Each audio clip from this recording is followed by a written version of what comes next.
जोहार दोस्तों, रोहित है। आज बिहार करंट अफेयर्स का पार्ट 5 है।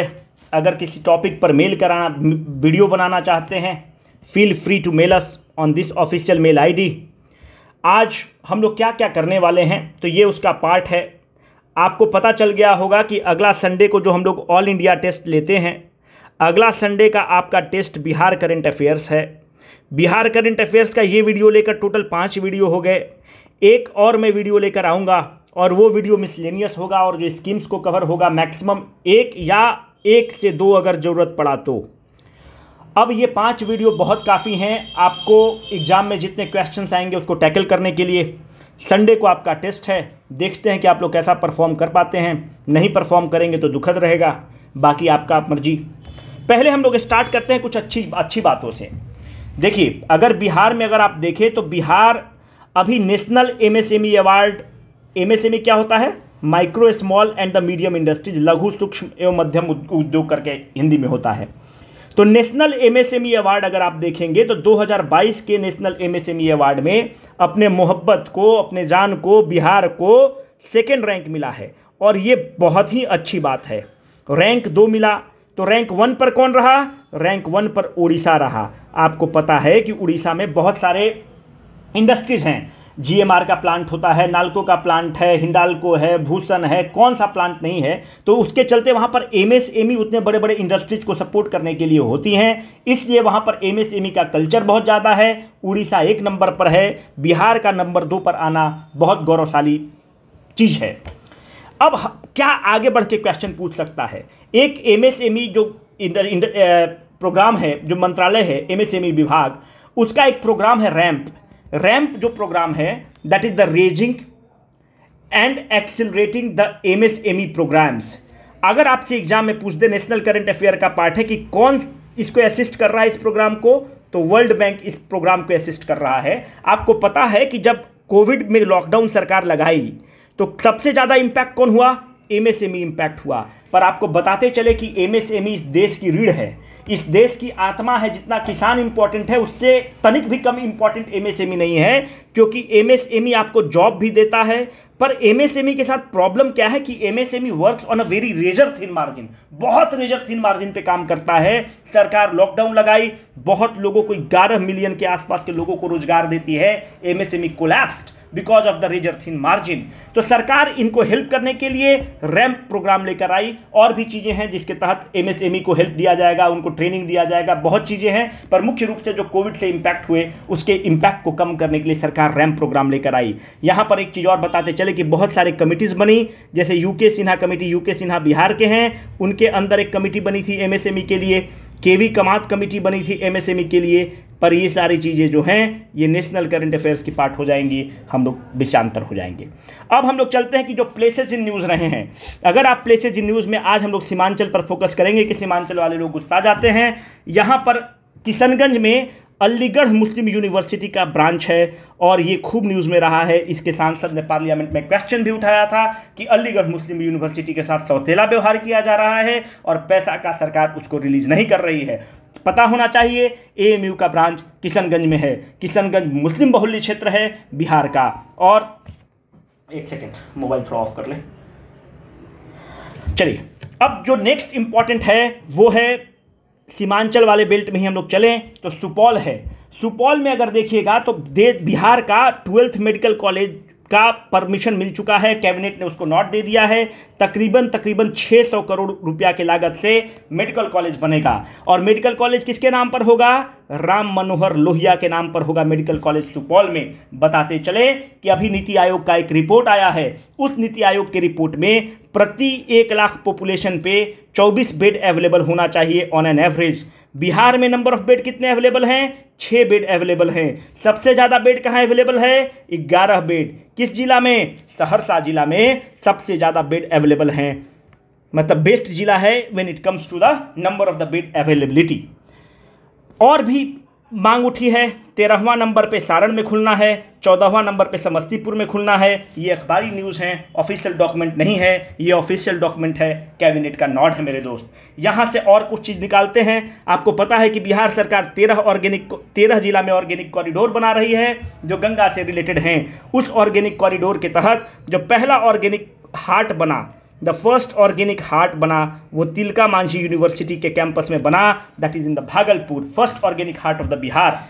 यहाँ पर है नवादा। साउथ बिहार को कैसे छोड़ सकते हैं। साउथ बिहार में फिट इंडिया मूवमेंट जो प्रधानमंत्री जी का चल रहा है, फिट इंडिया मूवमेंट 2021 में टॉप पर जो जिला रहा वो रहा नवादा। ये भी महत्वपूर्ण है, इसको थोड़ा सा देख लीजिएगा। अब हम लोग और थोड़ा सा क्या करते हैं, अब आगे देखिए। हमारे लिए जो लगता है कि बहुत गौरवशाली चीज़ रहेगा, आज हमारा सेंटर ऑफ अट्रैक्शन जो ज़िला है वो है अररिया। अररिया को ध्यान से आप देखिएगा तो अररिया वो ज़िला है जहाँ पर अगर आप तराई स्वेल अगर आप देखें तो अगर नए लोग आप देख रहे हैं आपके लिए नया इन्फॉर्मेशन हो सकता है, पर पुराने लोगों के लिए चवन्नी भर का क्वेश्चन है। अगर मैं आपसे पूछूं कि ये बताइए सबसे ज़्यादा concentration of the Terai swell कौन जिला में है, तो सबसे ज़्यादा बिहार में जो concentration of the Terai swell है वो अररिया में है। जो नए लोग देख रहे हैं आपसे करबद्ध विनती है कि पूरा बिहार ज्योग्राफी का सीरीज डाला हुआ है, प्लेलिस्ट में जाइए, A to Z वीडियो डाला हुआ है। एंशिएंट हिस्ट्री ऑफ बिहार का पूरा प्लेलिस्ट डाला हुआ है, जरूर देख लीजिए। मॉडर्न हिस्ट्री ऑफ बिहार का 1 रुपया नहीं ले लिए हुए हम लोग कि आपको जोर ज़बरदस्ती करेंगे, आपको भी लोड पड़ेगा। आप जाकर देख लीजिए, पसंद जरूर आएगा, उम्मीद करते हैं। और आपको पता है कि बिहार स्पेशल में 20 से 30 क्वेश्चन होते हैं। पुराने लोग के लिए ये चाटू है, पर आपके लोगों के लिए बहुत ही इंपॉर्टेंट रहेगा। अभी जो बोल रहे हैं पुराने लोग इरिटेट हो रहे होंगे, पर नए लोग आपके लिए हम लोग को इन्फॉर्मेशन देना जरूरी है, कर्तव्य भी है हम लोगों का। अब देखिए अररिया जिला फोकस में रहेगा। अररिया जिला में जो मुझे लगता है कि सबसे बड़ी नाम, और ये हैं रेणु यादव। रेणु यादव जी जो हैं अभी नेपाल में ट्रांसपोर्ट मिनिस्टर हैं। आपको पता है कि हम लोग बिहार का नेपाल के साथ कैसा संबंध है, हमारा बेटी और रोटी का संबंध है। हम लोग की बेटी भी ब्याही जाती है और हम लोग का रोजी रोटी भी चलता है। तो बेटी रोटी का संबंध हमारा मधेशियों का नेपाल के साथ है। तो बिहार की ही बेटी हैं रेणु यादव। रेणु यादव जी की शादी नेपाल में हुई है और ये सांसद भी रही हैं। आपको बताते चले कि रेणु यादव जी जब 2008 में मधेशियों के साथ सेकेंड ग्रेड सिटीजन के रूप में ट्रीट किया जाने लगा, तो जो पहली महिला, जो पहली मुखर आवाज़ जो सड़क पर उतरी वो थी बिहार की बेटी रेणु यादव। आपको पता होना चाहिए, जो दूसरे प्रांत के लोग देख रहे हैं और एग्जाम को दे रहे होंगे, बिहार का जो पानी है वो बहुत कड़ा पानी है। बिहारी अपने कंधे पर झोला ढो सकता है, माथे पर मोटरी उठा सकता है, पर खुददारी के साथ कभी कॉम्प्रोमाइज़ नहीं कर सकता है। तो जो पहला बड़ा नाम जो सांसदी छोड़ दी जब मधेशियों के साथ जो द्वयम दर्जा के नागरिक के रूप में, सेकेंड ग्रेड ऑफ सिटीजन के नागरिक के रूप में ट्रीट किया जाने लगा, वो है रेणु यादव। बिहार के रहने वाली हैं, अररिया जिला की रहने वाली हैं। यहाँ पर एक चीज़ और अभी बताते चले कि अभी नेपाल का प्राइम मिनिस्टर कौन है। नेपाल के अगर प्राइम मिनिस्टर आपसे पूछे तो बताइए, चलिए बता देते हैं, शेर बहादुर देउवा। किस पार्टी के हैं? नेपाली कांग्रेस डेमोक्रेटिक पार्टी के रहने वाले हैं, मतलब उसी पार्टी के हैं शेर बहादुर देउवा। यहां पर एक चीज और आपको बताते चले कि नेपाल के जो जनरल हैं प्रभु राम शर्मा को अपने उस समय के तत्कालीन राष्ट्रपति कोविंद साहब जो इनको ऑनरी रैंक देते हैं, रैंक ऑफ द जनरल देते हैं। ठीक है, तो अगर आपसे पूछ दे कि भारत सरकार या भारत के राष्ट्रपति जी किसको रैंक ऑफ जनरल देते हैं, तो उनके जो मिलिट्री के हेड हैं प्रभु राम शर्मा, उनको देते हैं। ये मोटा मोटी हो गया आपका अररिया जिला के बारे में। अररिया जिला के बारे में एक चीज़ और बता दें कि बिहार का फर्स्ट बायोडाइवर्सिटी पार्क जो है वो अररिया जिला में खोला गया है, फर्स्ट। और जगह का क्या नाम है? कुसियार गाँव। ठीक है, तो बिहार का first biodiversity park at the कुसियार गांव। बिहार की ही बेटी हैं, IRTS ऑफिसर हैं। IRTS ऑफिसर किस बैच की हैं? 2006 बैच की हैं। इनका क्या नाम है? IRTS ऑफिसर साहब जो हैं इनका नाम है जागृति रोहित सिंगला।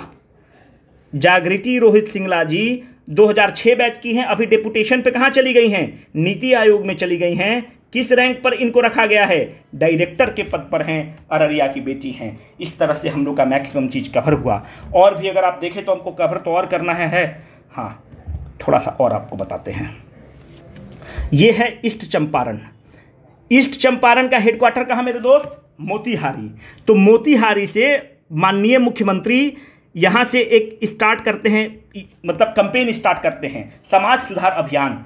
समाज सुधार अभियान 22 दिसंबर, अगर आप मेरा पुराना वाला वीडियो देखे हुए हैं जो आया है तो उसमें हम बता चुके हैं, 22 दिसंबर 2021 को मुख्यमंत्री जी स्टार्ट करते हैं समाज सुधार अभियान। और इस समाज सुधार अभियान के तहत मुख्यमंत्री जी 12 जिला से होकर निकलते हैं, नशा मुक्ति पर बात करते हैं, दहेज उत्पीड़न से के लिए लोगों को बताते हैं कि नहीं करना है, डोमेस्टिक वायलेंस नहीं करना है। तो मतलब समाज सुधार अभियान के लिए आपसे ये डेट जरूर पूछ सकता है कि कब स्टार्ट किया गया है। 12 जिला से होकर गुजरा है, ये महत्वपूर्ण है। एक और जो है एक ट्रेन चला है ना, एक ट्रेन चला जिसको आप हेरिटेज ट्रेन बोलते हैं। हेरिटेज ट्रेन चला मुजफ्फरपुर से, आज़ादी के अमृत महोत्सव के मौका पे ट्रेन चला है मुजफ्फरपुर से लेके मोतिहारी तक, बापू धाम मोतिहारी। और उसमें क्या हुआ कि ट्रेन में स्क्रीन्स लगाए गए और जो अनसंग हीरो हैं उनकी कहानियां दर्शाई गई। तो heritage train started from the Muzaffarpur to Motihari. अब देखिए हमारे प्रिय नेता हैं, ठीक है, इन्वायरमेंट मिनिस्टर हैं बिहार के, ठीक है, तेजस्वी यादव हैं कि तेज प्रताप यादव हैं? तेज प्रताप यादव हैं।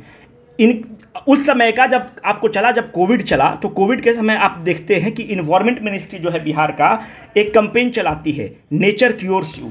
इसके तहत सरकार ये कहती है कि आपको प्लांट भी देती है और कहती है कि घर में आप प्लांट को लगाइए। आपको पता है कि कोविड के समय ऑक्सीजन की कमी हुई, तो ऐसे प्लांट को लगाने के लिए सरकार आपको प्रेरित कर रही थी जो ऑक्सीजन ज़्यादा रिलीज करते हैं। तो सरकार एक कैंपेन चलाई बिहार की सरकार, nature cures you. Can be a question कि किससे संबंधित है? तो नेचर क्योर्स यू ऑक्सीजन जो प्लांट ज़्यादा रिलीज करते हैं उनको घर में लगाने के लिए आपको प्रेरित कर रही थी। इन्वायरमेंट मिनिस्ट्री का पहल था।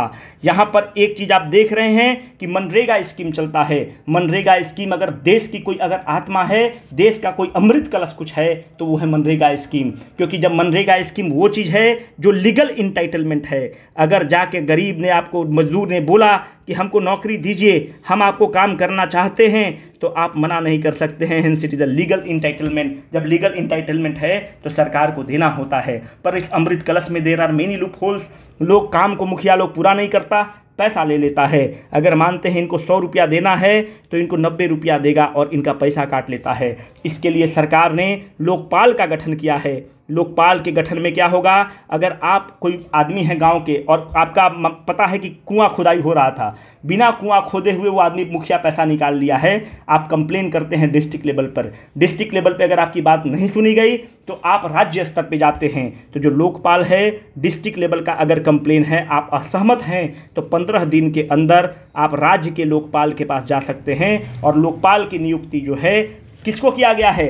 राधा किशोर झा को लोकपाल के रूप में किया गया है मनरेगा के लिए। तो मनरेगा लोकपाल आपसे पूछ सकता है, तो राधा किशोर झा जी को नियुक्त किया गया है।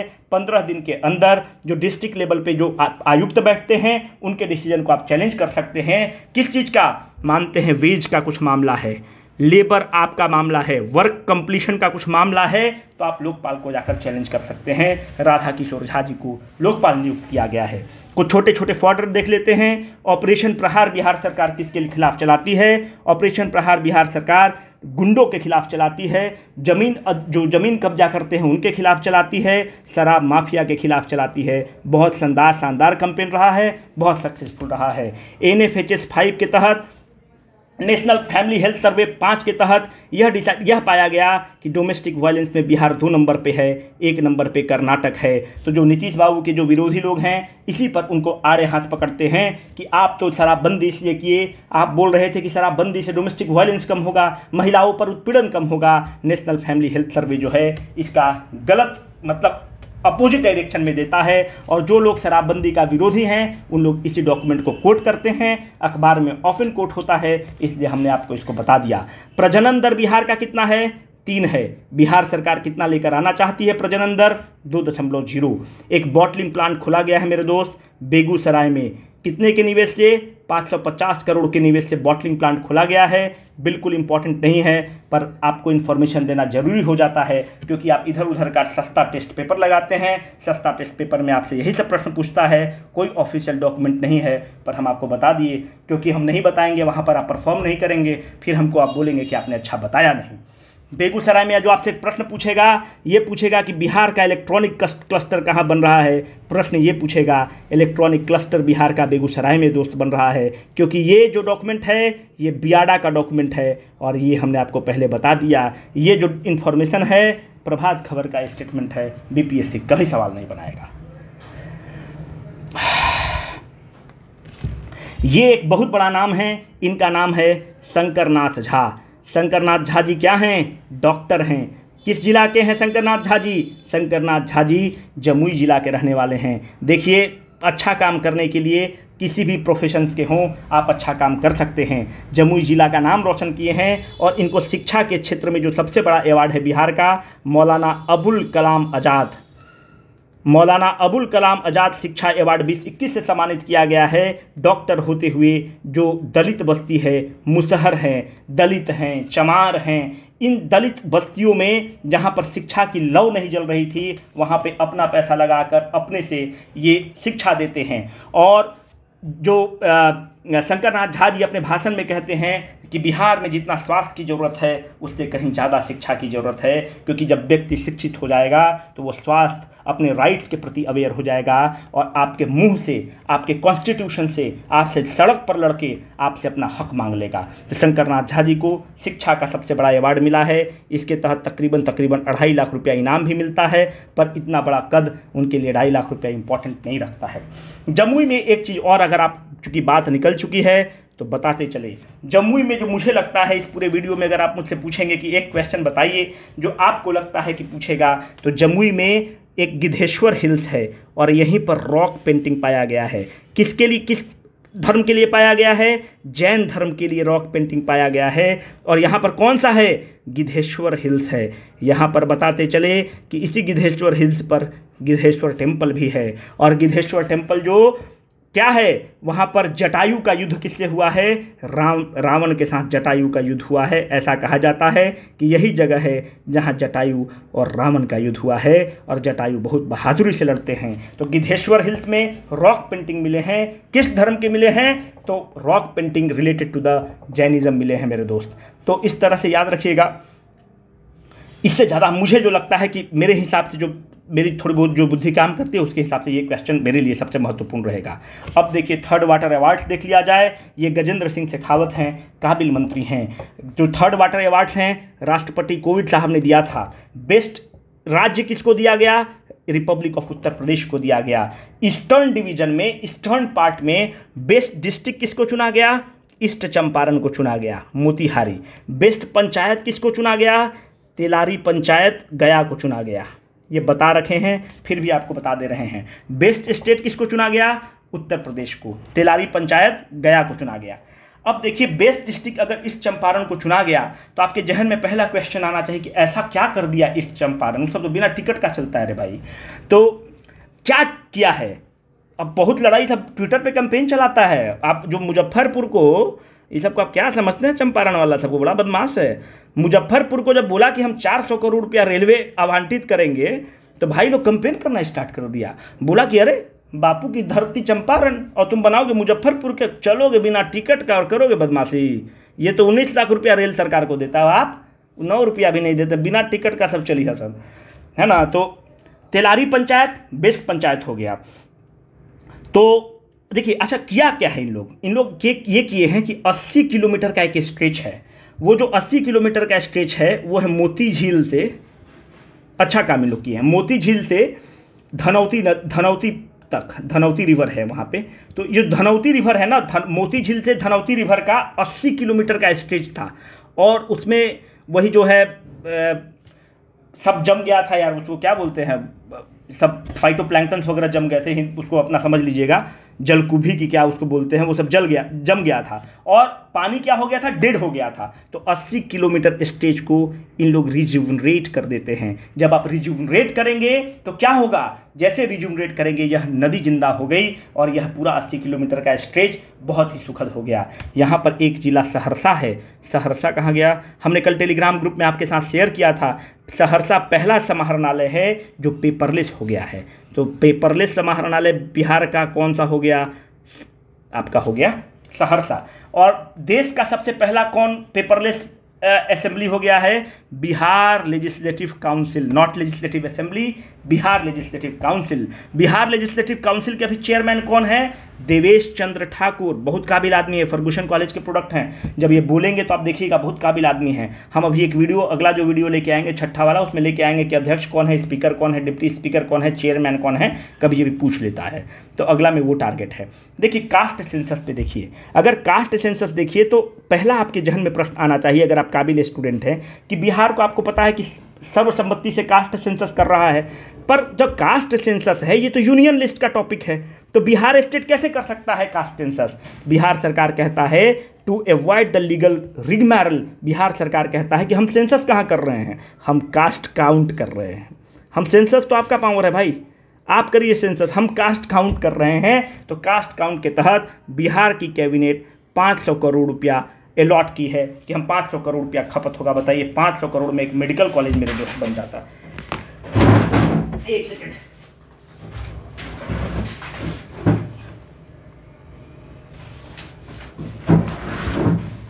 500 करोड़ रुपया में एक मेडिकल कॉलेज बन जाता। तो अब देखिए मनी एलोकेटेड कितना हुआ, 500 करोड़। अच्छा, सामान्य प्रशासन विभाग जो बिहार का है, तो आखिर में इसको करेगा कौन, ये तो बहुत ही हरकुलियन टास्क है, बहुत लार्ज स्केल पर होता है। तो सामान्य प्रशासन विभाग अभी नोटिफाई किए हैं, ये हम आपको बता रहे हैं, आईपीआरडी अपने वेबसाइट पर डाला है, इससे इंपॉर्टेंट हो जाता है। तो सामान्य प्रशासन विभाग, आप देखते होंगे कि जब आपका बीपीएससी कैंसिल होता है तो बोलता है सामान्य प्रशासन विभाग ने ये कहा। तो सामान्य प्रशासन विभाग में इसके लिए एक अलग शाखा बनाया गया, उस शाखा का नाम है सेक्शन 28। वो जो है कास्ट सेंसस से डील करेगा, कास्ट काउंट से डील करेगा।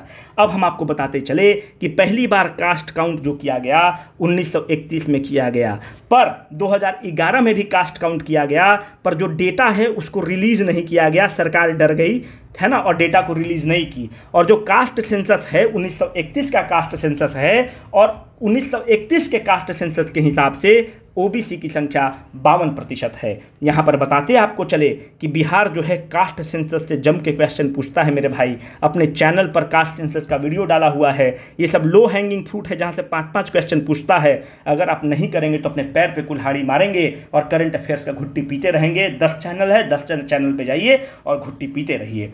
आपको बताते चले कि 1931 वाला कास्ट सेंसस ही अभी वैलिड है, जहां पर कास्ट सेंसस का अपने पास डेटा है। 2011 में सरकार की हिम्मत नहीं पड़ पाई, क्योंकि आपको पता है कि जैसे कास्ट सेंसस का डेटा आता है तो सरकार क्या कहती है कि हमको अपने स्कीम्स को टारगेट करने में सहूलियत है। पर सरकार को ये डर लगता है कि मानते हैं कि ओबीसी की संख्या हो गई 60%, बढ़ गया है, या मुसलमान का संख्या बढ़ के हो गया है 25%।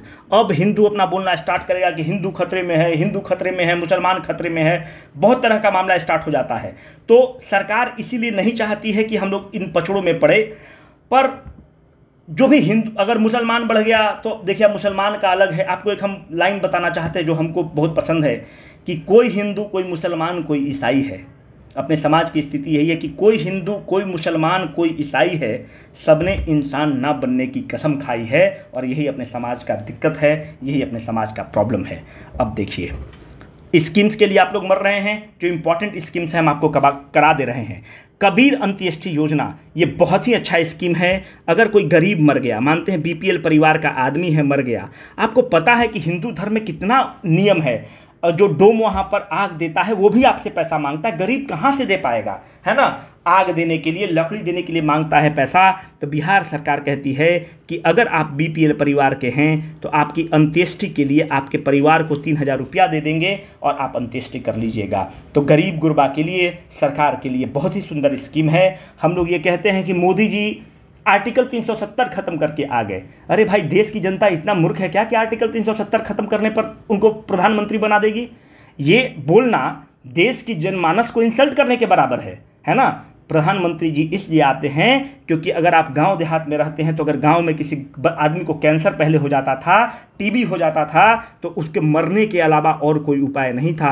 अभी एकदम धड़धड़ा के पटना के पारस अस्पताल में जाता है और अपना कार्ड दिखाता है प्रधानमंत्री आयुष्मान स्कीम के तहत और 5 लाख रुपया 10 लाख रुपया तक का इलाज करा के आता है। आपके घर हमारे घर अगर आता था तो देखता था कि वो खाना चाय बन रहा है गैस सिलेंडर पे तो वो कराह जाता था, अब उसके पास भी गैस सिलेंडर है। ये सब स्कीम्स हैं जिसके चलते प्रधानमंत्री जी चुनाव जीतते हैं। अगर आप नीतीश बाबू को बोलते हैं पलटू राम है, ये हैं वो हैं, आपको अभी हम स्कीम्स दिखाएंगे, दीवाना बना देंगे।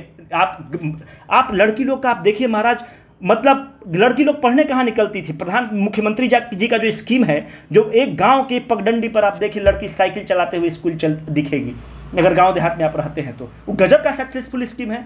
महिला उत्थान के लिए ये आदमी बहुत काम किया है और महिला हमेशा एक साइलेंट वोटर रही है, तो वो जाकर सीधा बटन दबाती है, आकर मीडिया पे भच भच भच भच भच नहीं करती है ना, वो साइलेंट वोटर है उनकी, इसलिए वो जीतते हैं।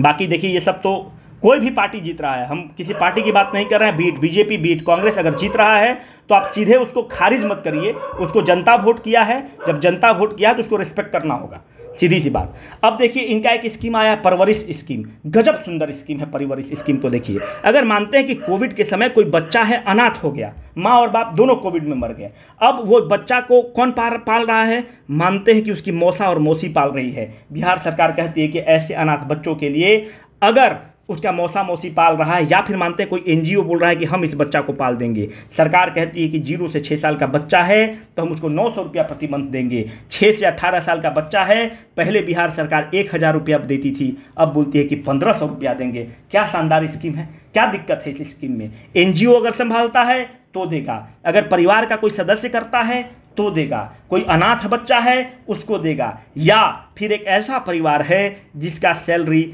मतलब इनकम 60,000 रुपया से कम है, बिहार सरकार उन बच्चों को भी देगा। बताइए ये स्कीम टच करने वाला है कि नहीं। हमारे और आपको फर्क नहीं पड़ता है, पर जो गरीब है, गुरबा है, दलित है, महादलित है, उसके लिए पैसा इंपॉर्टेंट है, हमारे और आपके लिए नहीं है। KFC में जाकर आप अपनी गर्लफ्रेंड के साथ खा के आ जाते हैं, हम और आप जाकर भी छोटा भाई बहन के साथ खाकर आ जाते हैं। जितना देश की संसाधन पर हमारा और आपका अधिकार है, उससे 1 इंच भी कम इस देश का दलित का, ट्राइबल्स का, गरीब का, रिक्शा वाला और ठेला वाला का भी हक नहीं है, तनिक भी कम नहीं है। आप ब्लेस्ड हैं, इसलिए आप शिकायत कम करिए, एकदम ब्लेस्ड हैं आप। अब देखिए बिहार मुख्यमंत्री ग्राम परिवहन योजना, ये किस स्कीम के लिए है। बिहार परिवहन योजना लास्ट माइल कनेक्टिविटी के लिए है, साथ में रोजगार भी दे रहा है। क्या है इस स्कीम के तहत, मुख्यमंत्री जी का ये स्कीम कहता है कि 4 सीटर से 10 सीटर का अगर आप गाड़ी खरीदते हैं तो हम आपको 1 लाख 50% सब्सिडी देंगे, 50% सब्सिडी देंगे, subject to the maximum of 1 lakh रुपया देंगे। ठीक है, अगर आप एम्बुलेंस खरीदते हैं और चलाना चाहते हैं तो सरकार 2 लाख तक सब्सिडी देगी, बढ़ाकर मैक्सिमम टू द 2 लाख दे देगी। 50% मैक्सिमम 1 लाख क्या है हम पहले बता चुके हैं।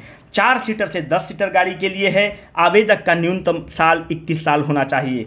पहले क्या था कि 5 लोग के लिए था कि हर पंचायत से एक पंचायत में ऐसा हम 5 आदमी को देंगे। उस 5 का ब्रेकअप क्या था कि 3 ST/SC समुदाय के हों और 2 OBC समुदाय के हों। मुख्यमंत्री जी को लगा और सरकार को ऐसा लगा कि इसे बढ़ाना चाहिए। अब सरकार बढ़ा कर दी है, 4 ST/SC समुदाय के हो सकते हैं और 3 जो है OBC समुदाय के हो सकते हैं, जनरल कैंडिडेट्स के लिए नहीं है, और ये सरकार की गलती है। जनरल में भी गरीब हैं, EWS को तो कम से कम कर ही देना चाहिए था। ये सरकार की दूरदर्शिता को नहीं झलकाता है, सरकार का एक चीप टैक्टिक्स है, ये एक सरकार का दिक्कत है।